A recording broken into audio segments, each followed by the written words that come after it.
You know, anybody who really knows me knows that I'm not dangerous. If anything, I bring a degree of hope and empowerment and consideration of where people are and where they want to go. And is there a way that I can help them? Hi, you know me. I'm Richard Cameron. How do you know that? Because you're on this video. But real quickly, over the last 15 years, one of the things that I've seen in media and in other sort of online reports and things is this cherry picking of information and data. A lot of times, by the way, driven by pharmaceutical companies. Yes, indeed. Those folks that are out to make your lives better through chemistry. Anyways, yeah, I've seen things where, vitamins are going to create all kinds of havoc and fish oil is a waste of time. And vitamin D, you get plenty if you got 400 international units, a day. And vitamin C, really, don't worry about that. And minerals, well, go eat some rocks because what?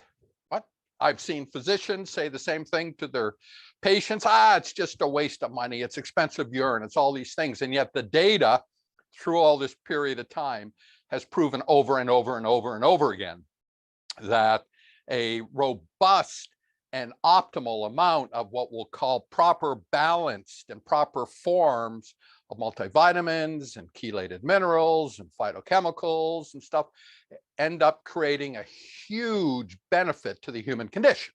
We know that. Okay. It's there. And I've seen it over and over, but it seems like every year there's something strange that happens, like some media reports start to come out and it's all coordinated and it'll be in different parts of the world, all coming together and coming out with kind of the same story. It's like, yeah, okay, I get it. I mean, I've seen it enough times that, yeah, I see it. And of course, I get asked by customers and things through the years, well, I read this or I saw this. And yeah, I get it, right?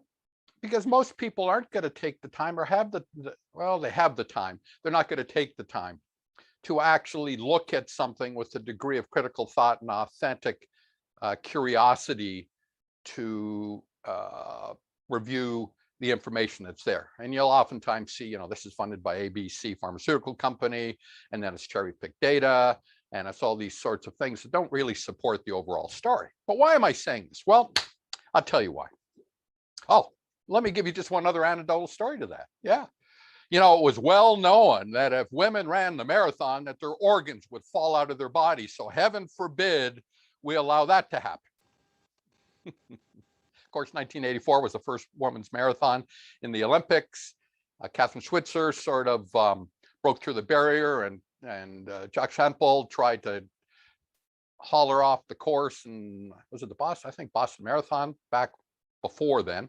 But anyways, that was just common knowledge. That's just the way things are. Don't you know that? It's not healthy for a woman to run. Yeah. Okay. So fast forward, here we are, 2021. And we're watching the same sort of thing happen again. Now, why this happens, I don't know. I don't have the answers.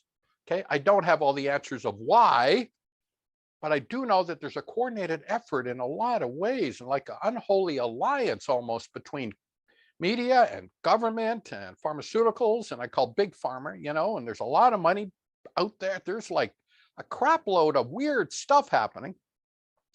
And I don't have the inclination to get to the reason why. Okay. I don't have to get to the reason why, because I look at data. I've looked at data for the last 2 years regarding all this nonsense we're going through. I see things and signals as they're evolving way before you tend to see things in the media. But certainly this video that's in the description is something that maybe, just maybe, will help you understand or realize that there are some things and some forces out there that are not serving certainly us in North America well, but are serving a lot of people in a lot of other places very, very well. And the question I have is, why is that? Is it because in these, like our first world countries, like Canada and the US and maybe even Australia and a few other places, is it because they are great funding sources? These are great sources where the government's stepping in with tremendous amounts of capital. and just flooding into companies like Pfizer and Moderna and Johnson & Johnson? Is that why? I don't know. I don't know. But I do encourage you, please take the time and just review this video that's up in the description. It may give you some moments to pause, maybe a dialogue amongst your friends and family to ask those same sort of questions. Why? Maybe somebody's got some insight. I don't know.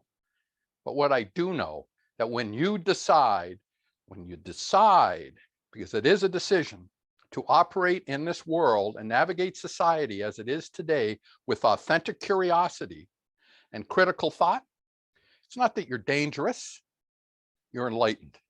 That's all. And maybe the people that are the all-powerful, all-knowing gods of science and knowledge start to shake in their boots a little bit, because those are the folks that are dangerous. Because an enlightened society is a society that is less controlled and more progressive in their family unit, in their neighborhood unit, in their town unit, in their state or province unit, and in their country. So that's it. I am going to end it here.